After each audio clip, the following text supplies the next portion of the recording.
Transportes Especiales ACAR. Confianza en la vía, con sentido social. ACOGA, generadora de compromiso y confianza, promoviendo la inclusión, la integración, liderazgo y la participación del clúster de la gastronomía, la cultura y el turismo. ACOGA, Asociación Colombiana de Gastronomía. Mamá tiene muchos superpoderes, pero el mejor es cuando se coloca sus cómodos zapatos. Para mamá, que es tu superheroína, regálale el confort que necesita para luchar en su día a día. Calzado Rómulo, bienestar para los pies de mamá.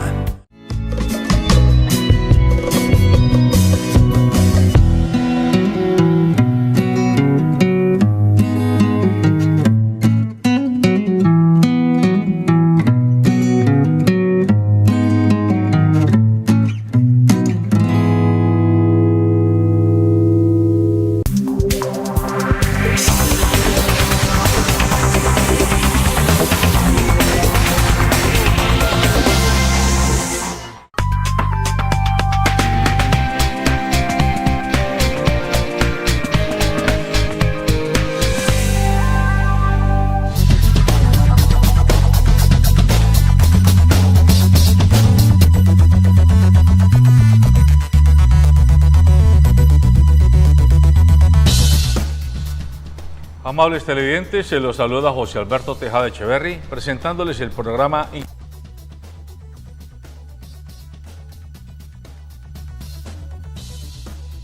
los señores Sebastián Acosta, Orlando Riascos y Javier Parga. Ellos tres son panelistas frecuentes de nuestro programa y les agradezco aceptar la invitación. Buenos días. Buenos días, Javier, buenos días, Orlando, buenos días, José Alberto, y buenos días a toda nuestra amable audiencia que esta mañana nos sintoniza. Cordial saludo para todos los televidentes y para nuestros amigos panelistas, y muchas gracias por la invitación. Muy buenos días a José Alberto, a Orlando, a Esteban y a toda la teleaudiencia de Canal 2 aquí en Cali. Sebastián, perdón. Muy bien. Bueno, la última semana ha estado marcada por vaivenes de política menuda y política complicada en Colombia. El día de ayer, el último movimiento político tiene que ver con la llamada a Palacio para las diversas fuerzas políticas por parte del presidente Iván Duque. El Partido Liberal, o mejor, el extinto Partido Liberal, porque ya no se puede afirmar que es un partido dinámico, a través de su jefe cacique César Gaviria, salió a decir que no participarán en ningún tipo de acuerdo mientras no esté la oposición. Eso parece más palabras para que lo escuche uno la novia en serenata que consecuencia con sus actos. Pero bueno, dejémoslo ahí. Eso es lo que dice el Partido Liberal. Más consistente, en mi opinión, aparece Aurelio Iragorri, que ese sí dijo claramente en la mesa que él solicitaba que se llamara a la oposición a hacer cualquier tipo de acuerdo, que sin oposición no había lugar a ningún tipo de acuerdo, sin que el presidente le garantizara a todos los partidos que la terna que iba a presentar para el fiscal iba a ser una terna clara, tampoco, y que si el presidente no se comprometía claramente a dejar de lado la idea de la constituyente y a dejar de lado la idea de la conmoción interior, tampoco le jalaban. Eso es lo que hasta ahora aparece. Lo cierto es que ni al Partido Verde, ni a los decentes, ni a Colombia Humana, ni al Polo, los han llamado a preguntarles qué opinan de lo que está pasando. Todo gira en torno al caso Santrich. Y entonces la pregunta ¿es realmente el caso Santrich el verdadero florero de Llorente que hoy tiene la clase política colombiana, o es el pretexto con el que nos están poniendo los focos mientras lo que se quiere es otro tipo de resultado? Ese es el punto que les pido aquí a los colegas panelistas que comentemos y que analicemos para darles a ustedes elementos de juicio sobre la realidad. Entonces, por favor.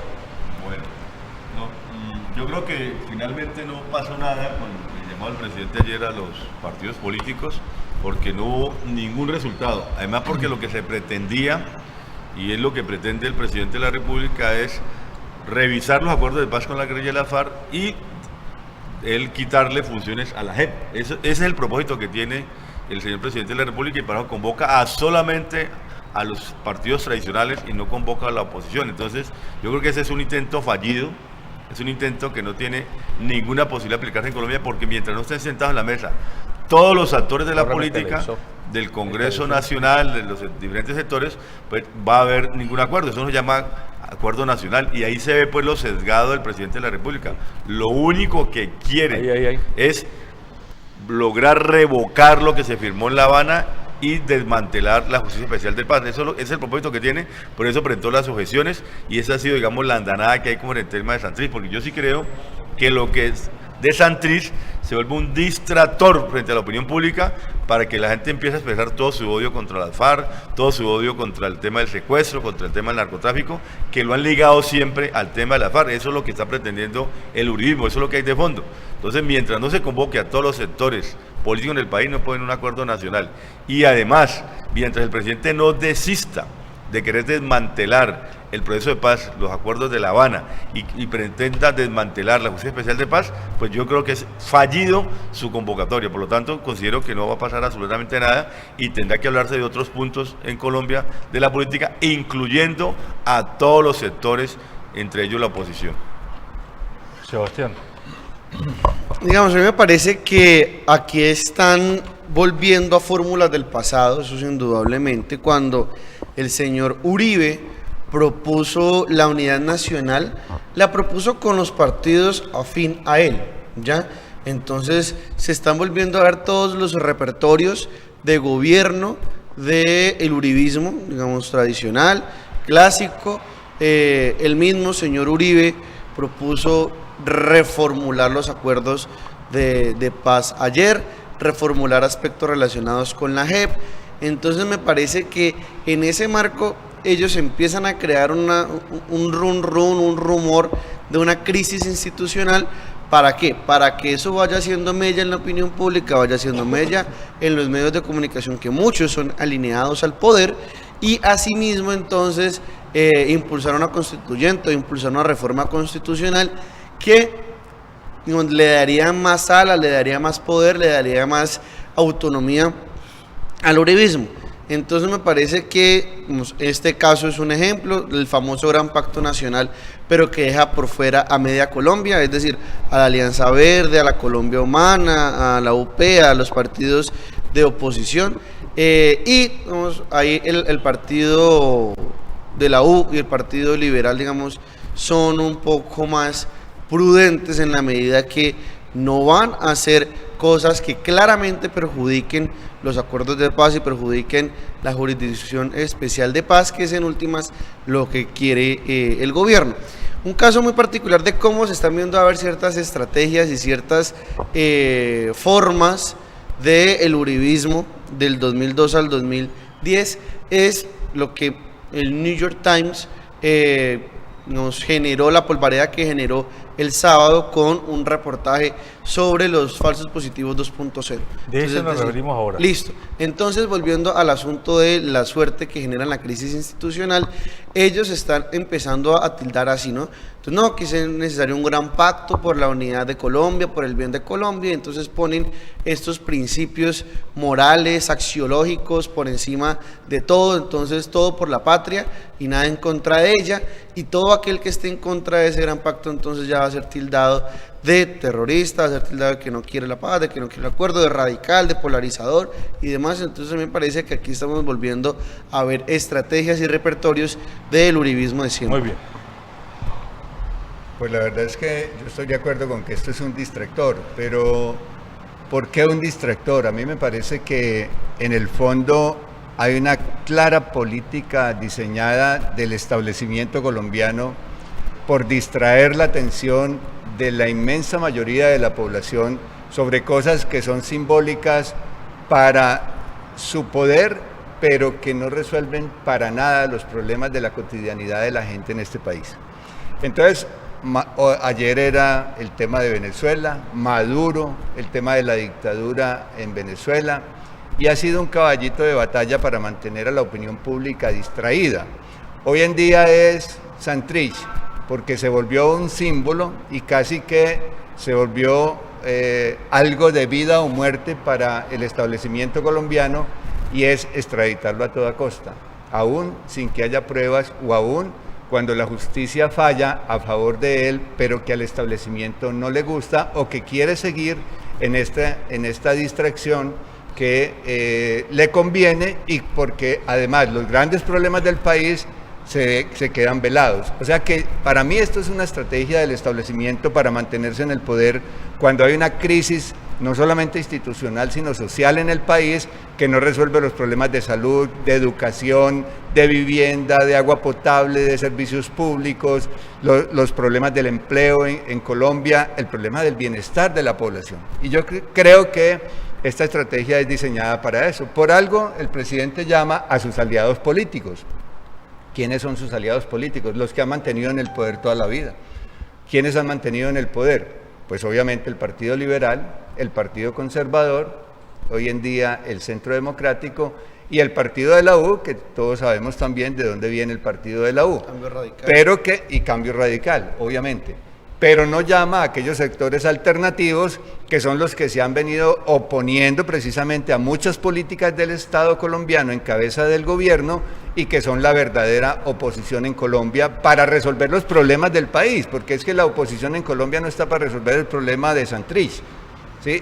La oposición en Colombia está para poner los puntos claros que le preocupan al conjunto de la sociedad colombiana. Entonces yo creo que esta distracción es para ocultar el verdadero interés que tiene el establecimiento colombiano, representado obviamente en unos partidos políticos, porque yo me resisto a creer que las cabezas de estos partidos políticos, como son el doctor Vargas Lleras, el doctor Gaviria, los representantes del Partido Conservador, el doctor Uribe, o sea, no reflejan sectores de la población colombiana de alto poder en este país y que quieren mantener el poder, unos ligados a la riqueza agraria, otros ligados a la riqueza industrial, otros ligados a la mafia y otros ligados a la riqueza de la tierra. Creemos que en ese sentido este reflejo de lo que significan los partidos políticos que hoy en día se juntan al presidente de la República a ver cómo hacen un acuerdo para seguir manejando el país a su antojo,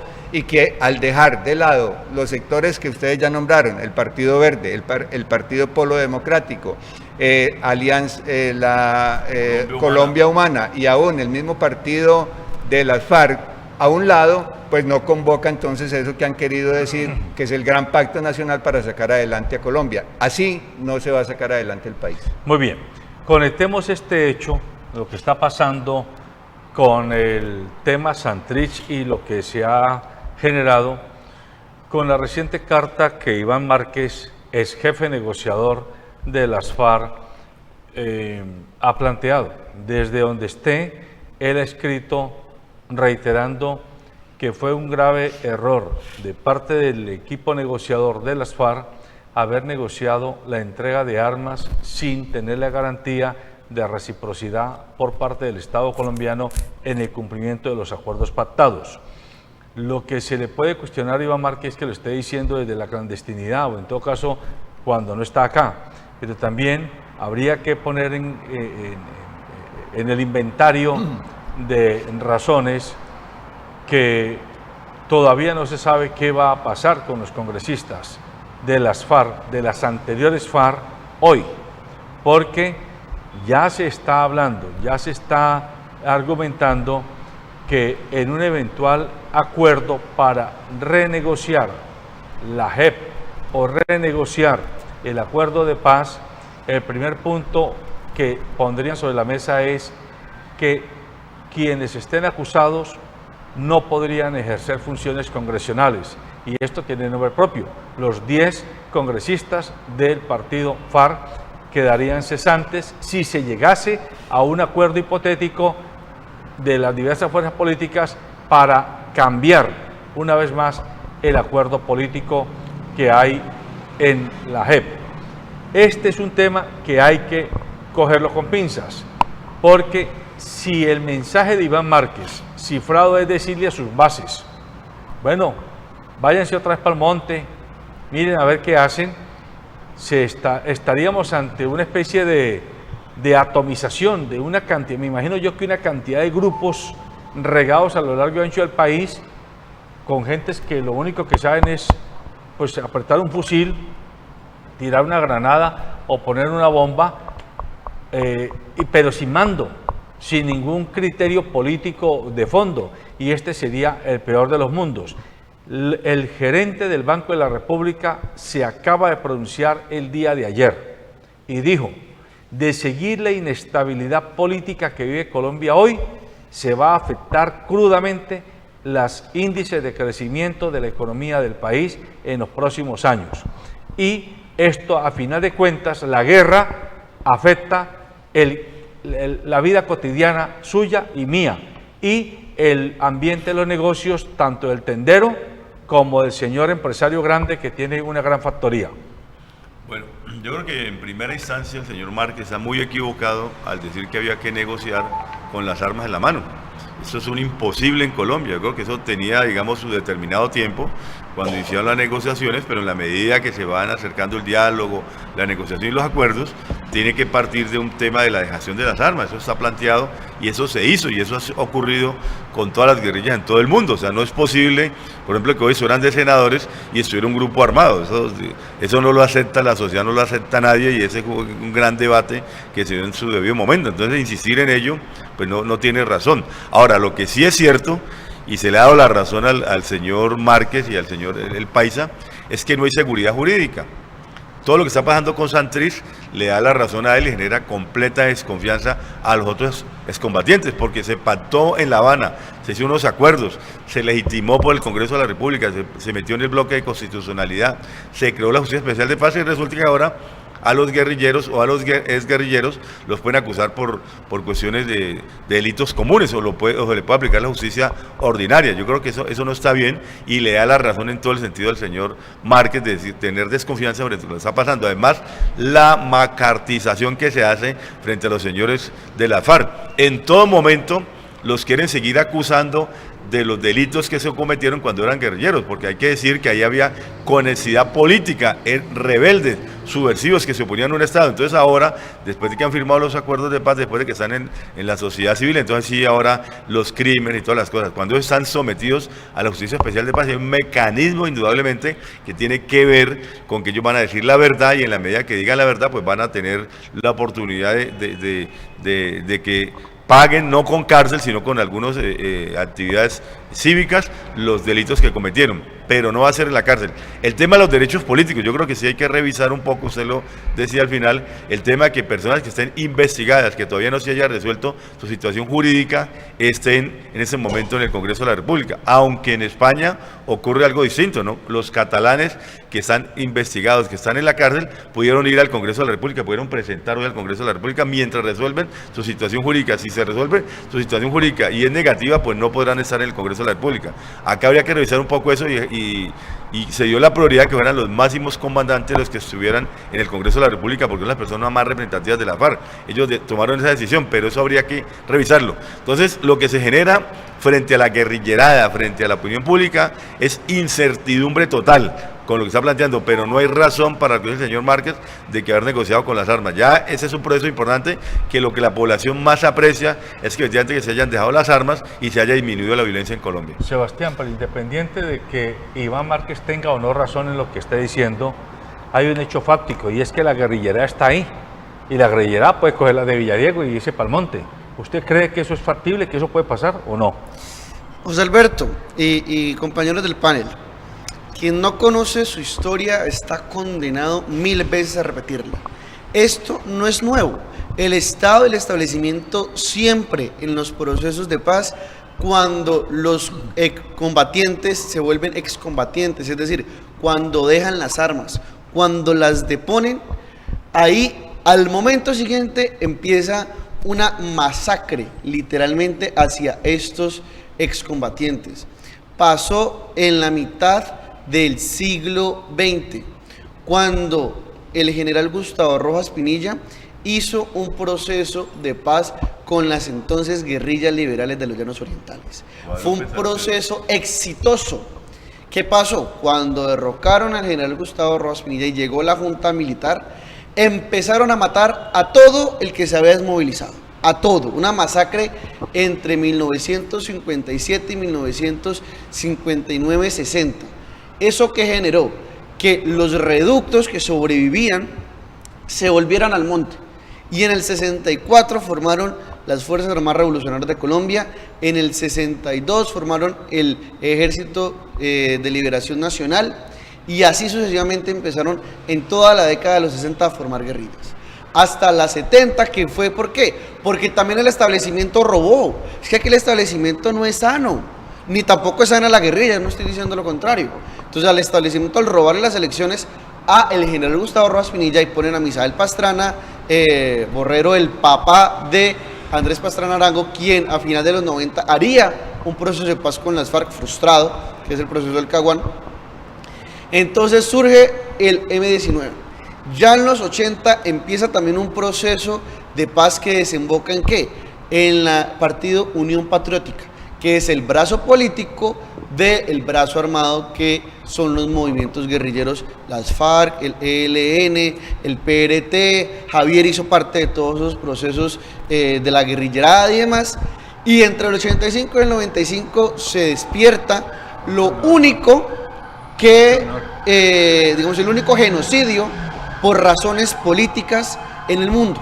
Digamos, en el mundo se habían exterminado pueblos por razones de etnia, por razones de orientación sexual, por razones de religión, por razones de fe, por razones de raza, pero nunca por razones políticas. Colombia es el primer país que demuestra un genocidio político entre el 85 y el 95, que es la famosa Guerra Sucia en contra de la Unión Patriótica. Entonces aquí vemos cómo los procesos de paz, si años después no son respetados, reactivan la guerra, y la reactivan de una forma más macabra, más siniestra, y en últimas le estará dando la razón la historia a Iván Márquez. Depusieron las armas y ahora están siendo masacrados. Vea lo que pasó hace un tiempo con Dimar Torres y demás. O sea que si uno entiende el comentario de Sebastián, él es escéptico y considera que es muy probable que aquí se vuelva a, digámoslo, alborotar el avispero, a prender la llama de la guerra, porque mucho de esa guerrillerada, de esa base,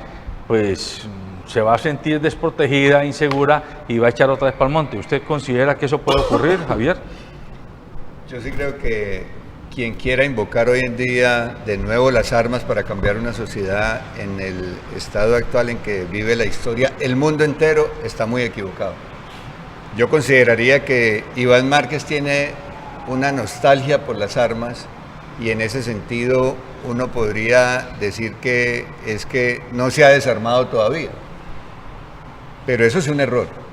Indudablemente esta sociedad no se va a cambiar con las armas en la mano. Y es ahí donde uno tiene que entender que el proceso de paz era necesario, es lo que quiere la gente. La gente quiere la paz. La gente quiere la paz porque la paz es indudablemente aquel espacio que permite que una sociedad pueda convivir los unos con los otros, así tengamos opiniones diferentes, así podamos tener visiones de mundo, de país, de sociedad, de personas, de familias diferentes, pero no es con las armas que vamos a cambiar a otras personas, a otros grupos políticos, ni vamos a imponer la fuerza de mis opiniones a punta de armas. Yo creo que en ese sentido Iván Márquez, no sé si lo diría por algo pasajero, pero creo que si lo dice con conciencia estratégica de su pensamiento, a que esta sociedad tiene que volver a retomar las armas, o algunos grupos políticos tienen que volver a retomar las armas, o como lo que existe actualmente con el Ejército de Liberación Nacional, entonces a no dejarlas, pues esta sociedad se va a volver eterna en una guerra que va a ser para autodestrucción. Pero para ser justos, Javier y compañeros, Iván Márquez en su carta no está diciendo que hay que volver a las armas, hay que volver a la guerra. Él lo que está diciendo es que fue un grave error haber entregado las armas sin haber asegurado la negociación recíproca, el cumplimiento de los acuerdos por parte del Estado. Eso es lo que está diciendo. Y para obviar esas dudas, al final de su carta invita a los guerrilleros a seguir defendiendo el derecho a la paz, que es lo que más anhelan los colombianos. O sea que él, por un lado, cuestiona, pero por otro lado reivindica que hay que seguir apostando por la paz. El punto al que me quiero referir para que ustedes lo comenten es, y en todo este mare magnum que tenemos hoy, que muchos le adjudican a la raquítica actuación del gobierno nacional, ¿qué tiene que ver el gobierno de Santos? El gobierno que negoció. ¿Por qué lo estoy diciendo? Porque es que el gobierno de Santos negoció durante 5 años con las FARC. Y durante 5 años lo que uno ve es que mientras estaban negociando en La Habana, no se estaba adecuando el Estado y la institucionalidad del país para acometer los desafíos enormes que implicaba la reincorporación y la reinserción de más de 10.000 personas a esto que se llama la civilidad colombiana. Segundo, ya sabemos que en el gobierno de Santos se tuvo que destapar una olla podrida con los recursos de la Cooperación Internacional para la Paz y platas que se perdieron y que nadie pudo dar cuenta de qué se hizo con ese dinero. Entonces, a uno sí le quedan como inquietudes. Tercero, ¿cómo es que el presidente Santos, que estaba negociando la paz, tenía primero de superministro a Néstor Humberto Martínez y después de que lo saca de superministro lo terna para fiscal? Yo me imagino que entre políticos se conocen sus mañas y yo no puedo creer que Santos, que es un taur, como tiene fama de serlo, un jugador de póker, fuera tan inocente para no imaginar o para no prever que Néstor Humberto era su caballo de Troya. Entonces, ¿es que jugó a 2 aguas? Esa pregunta tiene que hacerla. Hay que hacerla porque pueda que no sea de gran recibo el que uno ponga en duda la coherencia política de la negociación por parte del expresidente Santos, pero hay que ponerla, porque si bien es cierto este gobierno ha sido raquítico, también habría que decir, ¿y qué dejó de hacer el gobierno anterior, el que negoció?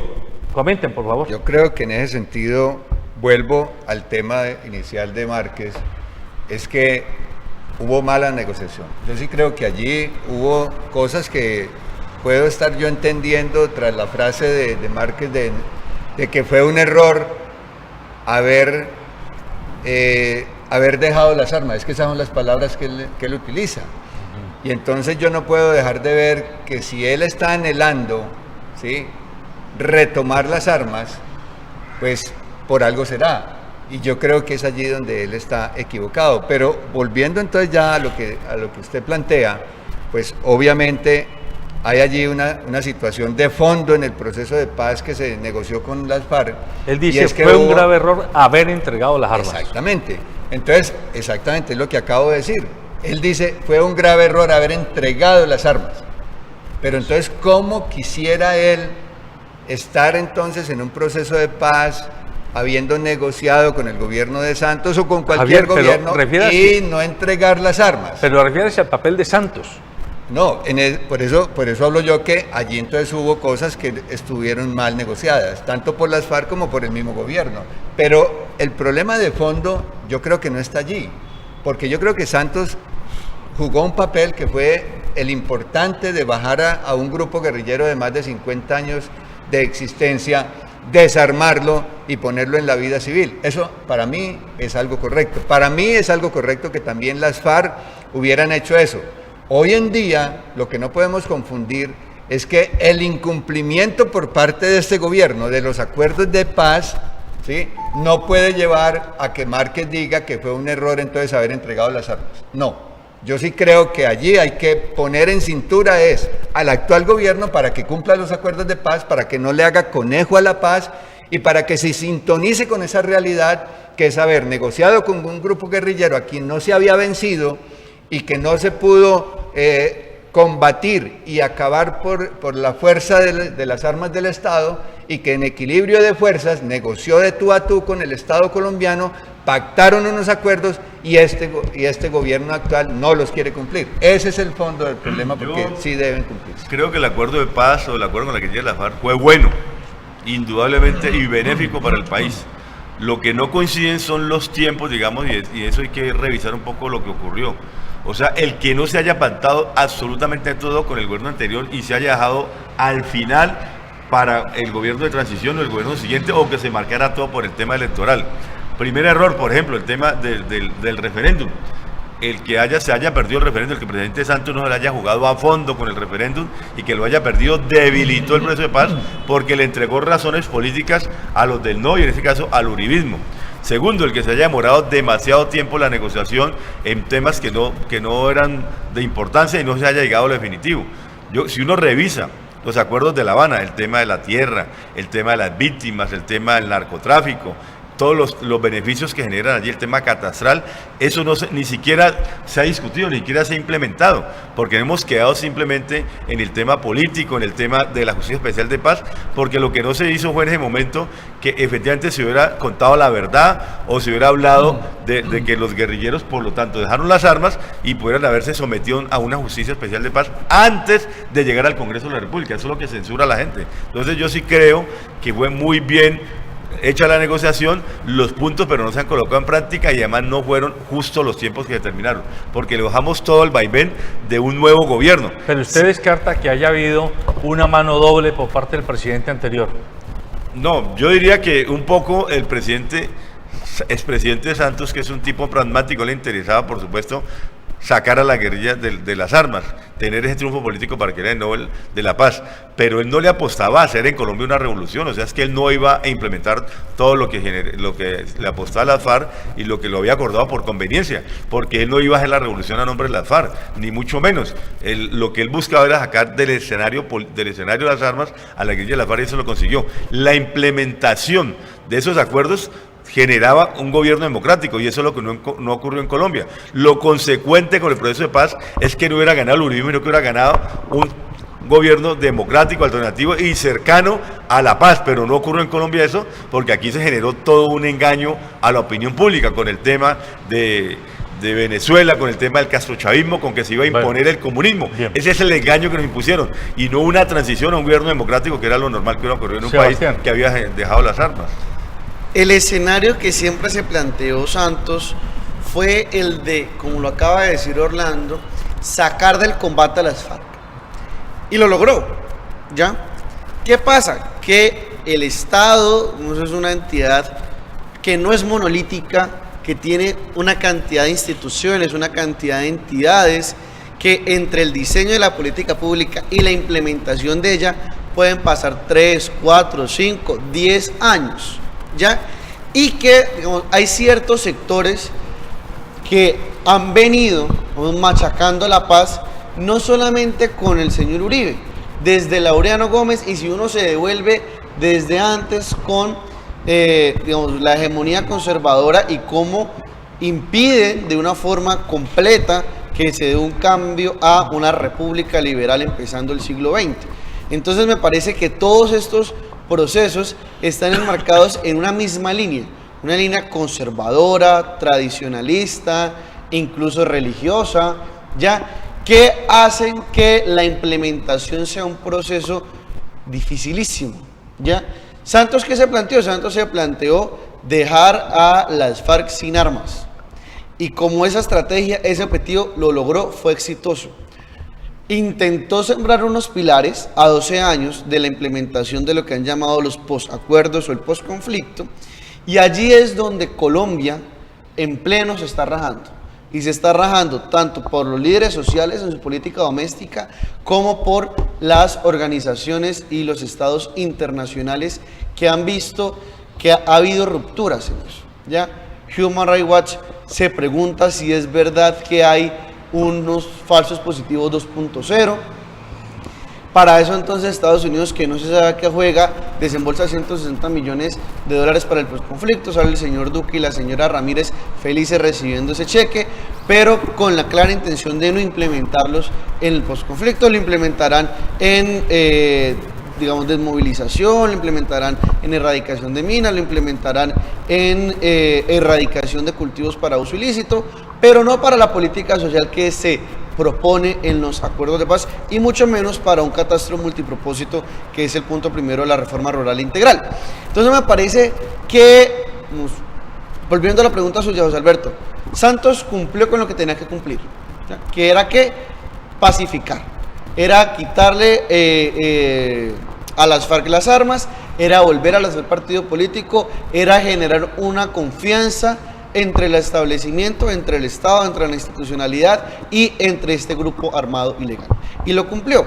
Ahora no se están cumpliendo los acuerdos del post-conflicto y aquí es donde puede volver a reactivarse un conflicto armado como lo hemos tenido en los últimos 60 años, incluso mucho peor. ¿Eso qué le garantizó a Santos? Le garantizó su Nobel y garantizó que, como dicen los uribistas, duélale a quien le duela, ahora es uno de los ciudadanos universales del mundo. Porque si usted va al registro de los Nobel, Premio Nobel de Paz 2016, colombiano Juan Manuel Santos, ¿ya? Premio Nobel de Literatura 1982, Gabriel García Márquez. Entonces, en eso es lo que yo quiero hacer hincapié, que ya el establecimiento, digamos, no pudo sostener un proceso de posacuerdo. Muy bien. Bueno, este es un tema, insisto, donde nosotros aquí lo que hacemos es dar nuestros puntos de vista, opiniones, nada más, simplemente para que usted pueda tener elementos de juicio que le ayuden a comprender el contexto de lo que está ocurriendo y usted, al final, tome sus propias decisiones, a quién le cree, qué cree que debe hacer y actúe en consecuencia. Ahora les pido voltear la página y hablar de otro tema muy espinoso. El periódico New York Times, efectivamente el fin de semana, publicó un reportaje en el que dice tener evidencias, y el periodista Nicholas Casey, que fue quien hizo el reportaje, ha sacado a cuentagotas. Ayer sacó dos documentos, digámoslo, que sustentan lo que plantea, y es que está diciendo el periódico que el ejército colombiano ha vuelto a las prácticas nefastas de los falsos positivos que se dieron en el segundo gobierno del expresidente Álvaro Uribe Vélez. Y lo dice mostrando, como en efecto lo mostró el periódico, directivas del comandante del ejército Nicolás Nicasio Martínez y de otros altos generales de la República que plantean que hay que aumentar drásticamente el número de resultados en bajas, en capturas y en ¿cómo se llama? Y en identificación pues de los guerrilleros o terroristas. El día de ayer, en el informe de la revista Semana, en el Semana en Vivo, un coronel retirado, que no recuerdo el nombre ahora, dio unos datos muy delicados. Él decía que extrañamente ahora que no hay combates, han aumentado, ¿cómo se llama?, las capturas masivas. Entonces él mismo, él que es militar, decía, pero ¿cómo así? ¿Cómo así que ahora que no hay combates se han duplicado y casi que triplicado las capturas masivas? Esto obedece a que todo aquel que piense distinto lo van a coger y lo van a uniformar como terrorista. Es pregunta que uno hace. Pero además de eso, la señora María Fernanda Cabal, que ella es famosa por sus frases complicadas, ha salido a decir que al periodista del New York Times es un periodista pagado por las FARC, que las FARC le dieron plata para que hiciera los reportajes y para que sacara esta denuncia. El periodista ya salió del país. Hay que advertir que este periodista también salió de Venezuela hace 5 años, porque en Venezuela estuvo haciendo también reportajes similares y el gobierno comenzó a presionarlo hasta el punto que el hombre le tocó irse.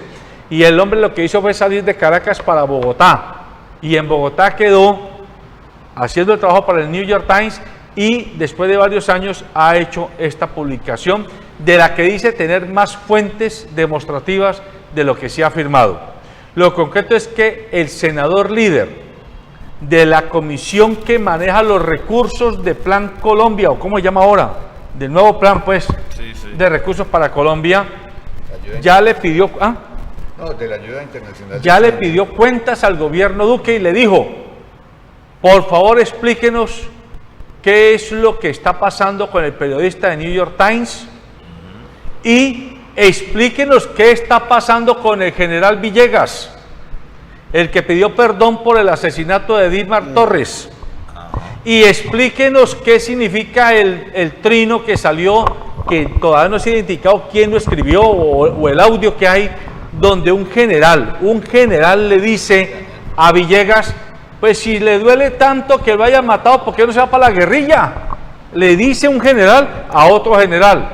Estos todos son hechos indicativos de que pareciera que al interior de las fuerzas militares vuelven aptitudes y decisiones que no son claras desde el punto de vista de un Estado moderno y de un ejército que respete los derechos humanos, precisamente porque no es un ejército irregular, sino un ejército regular en nombre de un Estado. Ese es el punto que les pongo. Yo creo que es un punto muy importante que hoy lo discutamos en el escenario político, porque hoy sabemos que dos actores importantes de la política, el doctor Uribe fue presidente hace 8 años y la vicepresidenta de la República era la ministra de Defensa de ese gobierno. Pues todos sabemos lo nefasto, los falsos positivos y más de 10.000 víctimas y además las órdenes que da el ejército de dar de baja, de suplantar, de presentar a personas del civil como guerrilleros, y todos sabemos las órdenes que se dieron para lograr mayor efectividad del gobierno. El que eso se vuelva a repetir ahora, gravísimo. Y otra vez tiene que ser una entidad o un medio internacional desde los Estados Unidos quien haga esa denuncia. Cosa que no ocurre en Colombia. Uno pregunta, por decir que el New York Times es izquierdoso o comunista, ¿no? Ni más faltaba. Entonces ahora resulta pues que los periodistas colombianos, y se dice más aún que un periodista colombiano tenía la información y en vez de publicarla, se fue a decirle al gobierno nacional que mire lo que está saliendo, y empezaron a salir informativos del ejército, del gobierno nacional, decir que sí, que estamos hablando de los derechos humanos, que estamos haciendo esto y lo otro por que las Fuerzas Armadas no cometan ese tipo de delitos y que los vamos a sancionar. Yo creo que eso sí está ocurriendo. Y hoy lo que tenemos es que los militares le dan la razón al New York Times porque echaron para atrás la medida. O sea, sí era cierto que efectivamente había unos oficios, unas órdenes de incrementar la vigilancia, de actuar sobre los ciudadanos, de traer un poco el tema de los falsos positivos, y tuvieron que echar para atrás esas medidas. Hoy, esa mañana, lo reconocieron que efectivamente esas medidas podían generar alguna confusión y era mejor no tenerlas en cuenta, y echaron para atrás el tema. Como usted también lo menciona, inmediatamente ocurrió ese tipo de cosas con el periodista de los Estados Unidos. La señora Cabal, la senadora Cabal, salió a decir que el señor era pues un vicioso, que estaba con la guerrilla de la FARC, y lo amenazaron, porque aquí hay que decirlo, todo lo malo en Colombia, y para contradecir algún contradictor político, inmediatamente lo asocian a la FARC. Eso es lo que estoy diciendo hace rato, aquí todo lo quieren asociar a la FARC, y todos los delitos los que cometieron en ese tiempo, entonces se lo convierten ahora porque la FARC es el gran enemigo. Ayer un señor común y corriente, mandaba un chat diciendo que la FARC, que el comunismo, que se van a tomar el gobierno, que van a tomar el poder, cosa que no es cierto, pero con eso quieren pues meter miedo del comunismo, de la guerrilla de la FARC. Lo mismo ocurre acá. Entonces, me parece muy sano que el Ejército de Colombia tome las medidas que tal no haya repetirse lo que ocurrió con el gobierno del señor Uribe, los falsos positivos, y que se tenga que aclarar ante la comunidad pública. Me parece que el Ejército sí está tomando esas medidas, tanto así que ya le echó para atrás. Evitar a toda costa el asesinato de civiles, a toda costa la sospecha sobre las personas. Yo creo que aquí lo que hay que buscar es democratizar a Colombia, y lo que estamos viendo también es que las Fuerzas Armadas, afortunadamente, al interior de las Fuerzas Armadas hay personas que se atreven a denunciar y a no volver a ocurrir lo mismo, porque es que los señores de las Fuerzas Armadas van a ser investigados, y queremos que tenga un ejército democrático, un ejército que defienda al pueblo y que no lo ataque, que no lo combata. Veas, Alberto, tal vez no van a volver los falsos positivos como hace 10, 15 años de asesinatos, ¿ya? Es que vea, para matar a 10.000 personas y no en una sola bandada, o sea, no un solo hecho, sino un hecho prolongado, usted lo que necesita es un sistema. Usted necesita es una operación sistemática. Yo no estoy diciendo que todos los soldados, ni mucho menos, han sido colaboradores en estos procesos mal llamados falsos positivos, pero al menos sí hubo una estrategia de la que sabían los altos mandos y la cúpula del ejército, en la que se hacían pasar jóvenes, muchachos, pobres, campesinos, como guerrilleros. Eso es claro, hubo 10.000 muertos así, 10.000 muertos. Eso es casi el Evangelista Mora lleno, ¿ya? Para que se hagan una idea. Entonces, en ese marco, yo no creo, o es muy difícil, porque al menos ya hay muchos organismos internacionales, muchas ONG nacionales, muchos defensores de derechos humanos encima del ejército. La tecnología ha ayudado para que se haga control en tiempo real. Lo que sí creo es que va a haber una desbandada de falsos positivos judiciales. Es decir, van a coger a Juan, a Pedro, a Miguel y los van a hacer pasar por guerrilleros. Se les monta todo un discurso, una, digamos, escenita en la que digan, vea, estos traficaron, estos violaron, estos tuvieron nexos con la guerrilla, estos forman parte de un grupo armado al margen de la ley, los capturan y los meten a la cárcel. Que eso es lo que usted está planteando ahora, José Alberto, con las palabras del señor general retirado. Entonces entra en esa dinámica, van a empezar a haber una cantidad de falsos positivos judiciales, van a empezar a montar procesos a diestra y siniestra, ¿para qué? Para generar esa digamos, efectividad, ¿no? Una de las instrucciones que decía 50 ideas para la lucha en el 2019, dentro de estos documentos que expone el New York Times, decía que tiene que hacerse una operación creíble y veraz, aunque su efectividad sea del 60 o 70%. Es decir, puede que la efectividad sea, ¿y efectiva en qué? En claramente coger miembros de los grupos armados ilegales, coger miembros del narcotráfico y demás, pero de 10 que cojan, puede que 3 o 4 sean inocentes. No importa, porque se cogieron entonces 6 o 7 que son francamente delincuentes.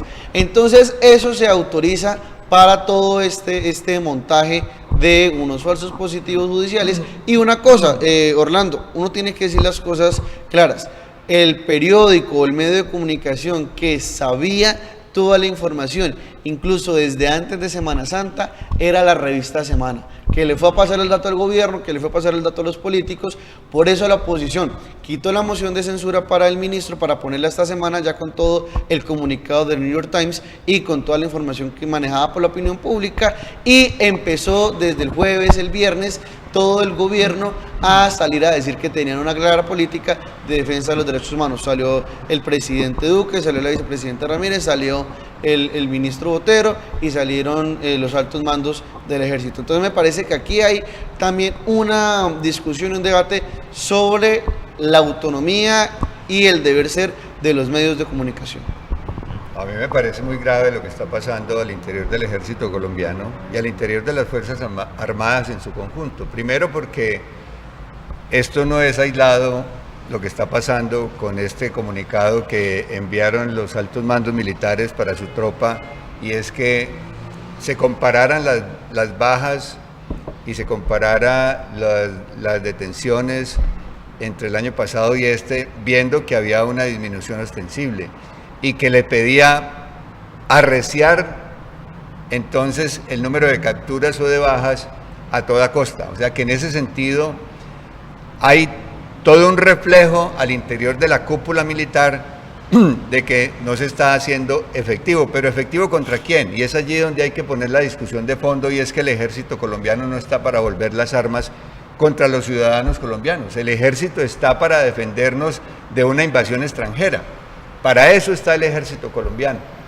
Para lo otro está la policía, que es un órgano civil y que es el que controla los problemas de delincuencia en el país. Pero aquí se ha vuelto lo contrario. Es que es común ver al ejército entonces metido en toda la cotidianidad de la vida civil, y eso no corresponde a lo que es el papel verdadero del ejército. Pero no dejemos de lado que esto va unido al tema de las matanzas de líderes sociales.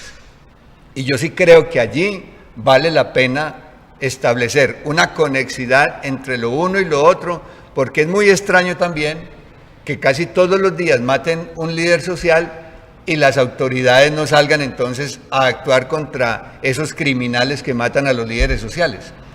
Porque ¿dónde está la fiscalía para entonces no solamente investigar, sino poner en cintura a los que hacen estas matanzas que, como ya lo dijo Sebastián, esto es una cosa sistemática? Esto es algo que no se da esporádicamente. Esto es algo que se ve que está planeado, organizado, que tiene una estructura central, que tiene actividades operativas en todo el país, que alguien tiene que estar dando toda la, la organización para que esto se pueda dar. Creo yo que es ahí donde uno ve que da tristeza, que tiene que venir un órgano internacional, así sea un medio masivo como, un medio periodístico como el New York Times, a denunciarlo, y ahí sí entonces se atiende, y ahí sí se le para bolas, y ahí sí sale entonces el presidente de la República a atender el problema, y sale el comandante Nicasio Martínez también entonces a responder. Pero cuando eso se ha denunciado aquí, no ha pasado nada. Yo creo que eso es grave también, que tenga que venir un agente externo a poner los puntos sobre las IES de lo que pasa en Colombia para que el establecimiento colombiano entonces lo atienda y no resuelva los problemas, cuando aquí ya se ha denunciado eso y se ha dicho que evidentemente el ejército se le va la mano, y creo que ahora, si no se para esto, ya sea con la presión internacional o nacional, vamos a volver a vivir momentos del pasado nefastos y de ingrata recordación. Una recordación. Otro organismo internacional de derechos humanos, presidido por el señor José Vivanco, alertó sobre ese tema. Los 9 miembros de la cúpula militar del ejército, presidido por el señor Nicasio Martínez, son investigados por falsos positivos. Todos vienen de esa investigación. Entonces, el señor presidente Duque los nombró, y esa es la cúpula militar que hay hoy. Entonces, yo sí creo que ante estos hechos tan evidentes, y que el ejército ya echó para atrás la medida, tenía que haber un cambio en la cúpula militar. Yo creo que eso es lo que espera el país, porque es que no puede ser pues que ante semejante acusación no pase absolutamente nada, y ante las investigaciones que hay del orden internacional, porque volvemos a decir, no lo hacen los medios nacionales, y Semana tiene la información y nunca lo hizo, se fue a lamberle al gobierno en vez de decir, mire, hay que discutir eso. Yo sí creo que va a haber un remesón en la cúpula militar frente a esos hechos que han acontecido. Bueno, esto de todas maneras tiene que ver con efectivamente los medios de comunicación, porque a fin de cuentas, por más redes sociales que haya, en las redes sociales lo que se toman es pequeñas frases, pequeños tips, muchos de ellos sin fundamento, otros con fundamento incompleto y otros simplemente falsos o llenos de información irrelevante.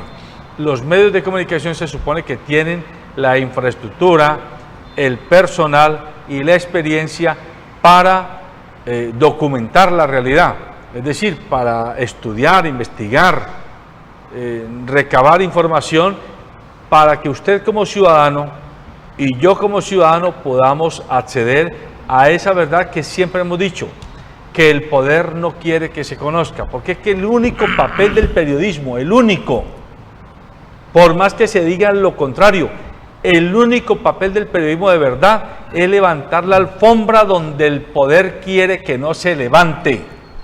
Ese es el papel del periodismo. Gústele a quien le guste, duélale a quien le duela, sea un alcalde menor o sea un presidente de la República, un ministro de Estado o un general del ejército, o un gran empresario o un gran banquero. Hay que levantar la alfombra que el poder quiere tapar, porque debajo de la alfombra están los pecados y están las vergüenzas que el poder nos oculta a los ciudadanos de a pie, comunes. En los minutos que me quedan, que son muy breves, no quiero dejar de hacer alusión y que ustedes lo comenten a lo que, en mi opinión personalísima, es el acto de dignidad, de valor civil, y de claridad estadista de Camilo Romero, gobernador de Nariño. Camilo Romero, en lugar de ponerse de lambezuelas en el taller Construyendo País del sábado pasado, ahí, al lado del presidente, le dijo al presidente Duque: deje de ser necio, en otras palabras, obviamente, deje de ser necio. Ya entre el 2005 y el 2014 nos fumigaron 3.700.000 litros de glifosato aquí en Nariño. Teníamos 13.000 hectáreas cuando nos comenzaron a fumigar, y después de habernos metido casi 4 millones de litros de glifosato, quedamos con 18.000. Entonces, ¿cuál es la ventaja pues, de envenenarnos las aguas, los territorios, la vegetación y la gente con glifosato? Y dijo él, y aunque la vicepresidenta dice que tomarse 500 litros de agua enferman, imagínense que será tomarse 3.700.000 litros de glifosato. Eso se lo dijo en la cara misma al presidente, que entre otras cosas no dijo nada, ¿no? No. Pero lo miraba de reojo. Ahí es donde yo sostengo y digo, necesitamos dirigentes como Camilo Romero para que este país lo pongamos patas arriba, pero para enderezarlo. Bueno, no, yo creo que lo que hace Camilo Romero como gobernador de Nariño es muy importante, además porque él vive el problema allá. Es que él tiene el tema en Tumaco, en toda la costa pacífica, donde se ha generado todo ese tema de narcotráfico, la frontera con Ecuador. Entonces, de verdad, y lo dice directamente, además, consecuente con lo que estuvo también en Bucaramanga la vez pasada en la defensa de Santurbán. Allá marchó y llegó con su colectivo, porque él está en la defensa y protección del medio ambiente, y además haciendo que tengan un buen gobernante, defender a la gente, defender a la comunidad. Me parece que importantísimo que haya voces disidentes en este gobierno y que desde la institucional lo digan, pregonando la defensa del medio ambiente y pregonando por la gente para que no se siga utilizando el glifosato que le hace daño a la gente. Yo creo que muy bien lo de Camilo Romero. Me parece que Camilo Romero está apuntándole a una candidatura presidencial para el 2022. Me parece que tiene talante, me parece que es un tipo que se la está jugando por el Estado social de derecho y por una república democrática. Se la está jugando por la defensa del medio ambiente, por la defensa del patrimonio material e inmaterial de Colombia, se la está jugando por revitalizar sectores, digamos, de la periferia, como el mismo Nariño. Entonces me parece que esa postura es importante, es sensata y es seria para el futuro que viene. A mí me parece que Camilo Romero es uno de los líderes jóvenes que hay en este país y que despuntan a mediano y a largo plazo como uno de los conductores serios que pudiera liderar nuestra sociedad, así como lo ha liderado ahora a nivel regional en Nariño. Creo que este llamado de atención que le hace Camilo al presidente de la República lo hace con muchas bases, lo hace con bases reales sobre cifras de aspersión de glifosato contra el crecimiento de los cultivos. O sea, ha dicho, eso ha sido ineficaz, eso no ha sido útil, se ha envenenado la tierra. Nuestra tierra es una tierra verde y diversa que ama la vida y que ama el agua, que se necesita igualmente porque se requiere para la vida de todas las personas el agua, la biodiversidad igual. Camilo está en un territorio biodiverso donde le corresponde defender eso que tiene allí. Por consiguiente, el llamado de atención que le hizo al presidente no solamente es razonable, sino que también refleja toda una posición de un líder político sobre un problema que es el narcotráfico, que tiene otras formas diferentes de combatir y que no es a punta de envenenar ni las aguas, ni las personas, ni la biodiversidad, que se va a acabar. Muy bien. Reflexionemos. El caso Santrich. Aquí no se trata de que nosotros como periodistas y comentadores de opinión defendamos o acusemos a Santrich. Aquí se trata de que miremos en su verdadera dimensión el caso que lo está motivando.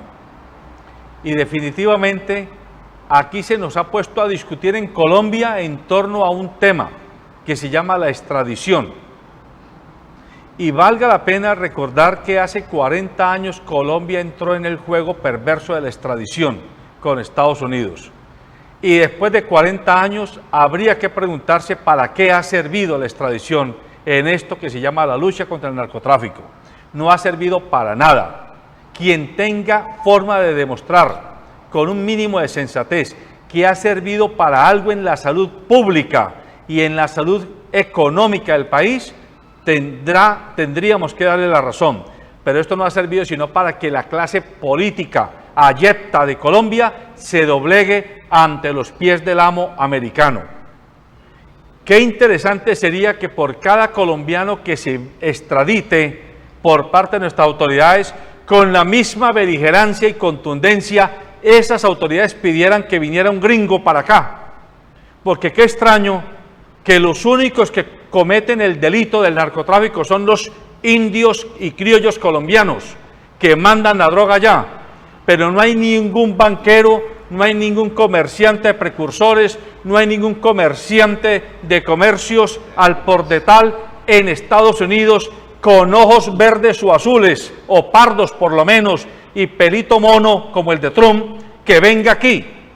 Aquí han venido inclusive los de la DEA y los de la CIA a violar a nuestras mujeres y se han ido muy orondos a Estados Unidos y les han dado un aplauso de felicitación. Y el Estado colombiano no ha tenido, con los señores beligerantes que hoy tenemos para mandar a la quinta esfera al señor Santrich, repito, la beligerancia para pedirle al amo del norte, venga, mándenos sus delincuentes que nos han hecho daño a nosotros aquí en Colombia. Yo no defiendo a Santrich porque no sé hasta dónde llega, si fue o no culpable. Pero lo único que yo puedo decir como colombiano es que todo indica que no hay pruebas reales, contundentes, como dicen los abogados, más allá de la duda razonable. No hay, pero en cambio sí todo indica que se necesita un chivo expiatorio para darle knockout a un proceso de paz, a un proceso de posconflicto que no se quiere dejar asentar en Colombia. En segundo lugar, los falsos positivos. Yo dirijo una organización a cuyo líder el ejército colombiano asesinó en 1985. Daniel Guilar no murió de infarto ni de diabetes. A Daniel Guilar lo mató una bala de fusil del ejército colombiano. Y no lo digo yo, lo dijo el Consejo de Estado en su momento cuando falló en contra del Estado colombiano. Y esto ocurrió en esa época y sigue ocurriendo hoy porque a los militares colombianos los formaron con un discurso perverso, el discurso del enemigo interno. Como quien dice que cualquiera de nosotros que vaya por la calle y que medio le parezca que somos como raros a cualquier militar, el militar tiene derecho a cogernos, llamarnos sin fórmula de juicio y empaquetarnos como delincuentes terroristas. Hoy, en el periódico El Espectador, está publicado un artículo donde una familia de una persona que era habitante de la calle en Tunja fue asesinada en el 2008 en el contexto de los falsos positivos y el Estado colombiano, el Consejo de Estado le ordenó a los militares pedir perdón y reconocer su falta y lo que hizo el ejército a través de sus generales fue revictimizar a la familia de ese habitante de calle de Boyacá. No hay derecho a que usted, que tiene hijos y que tiene nietos, tenga tanta pusilanimidad, es decir, tanta cobardía civil, para no ser capaz de cuestionar que necesitamos un ejército que respete los derechos humanos. No todo vale. Si bien es cierto que las fuerzas irregulares hacen ochas y panochas con la paz social, eso no se le puede permitir al ejército, porque el ejército está amparado por la Constitución y se supone que es para amparar la Constitución, es decir, el derecho a la vida, el derecho a la libertad, el derecho a la propiedad, el derecho al buen nombre y el derecho a la paz que tenemos usted y yo. Y tercero, necesitamos más dirigentes como Camilo Romero en este país. Hombres y mujeres que tengan fuerza vital, que tengan coraje, que tengan valor para llamar a las cosas por su nombre, sin irse con eufemismos, con palabrejas pendejas. Hay que decirle al gobernante de turno que asuma posición. Cuando fue elegido Iván Duque en este mismo programa y en estos mismos micrófonos, yo dije que albergaba la esperanza de que Iván Duque, una vez posesionado, tomara conciencia de que el presidente de Colombia era él y no otro. Era él y no otros. Y que por eso todavía conservaba la esperanza de que Iván Duque se autonomizara de esa caterva de delincuentes que hay en cierta clase política que está muy cercana a él. Pero todo indica que no se ha autonomizado y no se quiere autonomizar. Él sabrá si lleva a este país a las fauces de un caos casi apocalíptico. Y no lo estoy diciendo porque quiera sembrar terror verbal. Estoy diciéndolo porque solo imaginarme que Colombia vuelva a tener, como ya está ocurriendo en el norte del Cauca y en el sur del Valle, en Montes de María, en el Bajo Cauca antioqueño, en Catatumbo, en Nariño, ayer mataron a la personera de Samaniego. Un sicario la mató saliendo de una fiesta infantil. Un país que mata a cuentagotas a su gente desarmada no es un país que merezca llamarse república. Y no es un país que merezca decir que tiene gobernantes. Es un país de ampones disfrazados de gobernantes. Usted verá si sigue votando por esa clase política asqueante que nos tiene como nos tiene hoy sumidos en esta situación de incoherencia histórica. Buenos días. En cada paso, en cada día,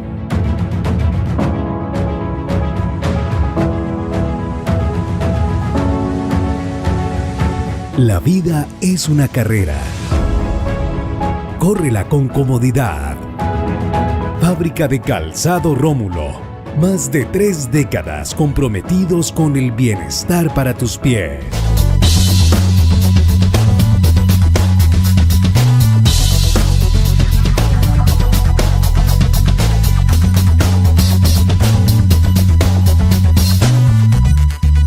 Transportes especiales a cargo. Confianza en la vía con sentido social.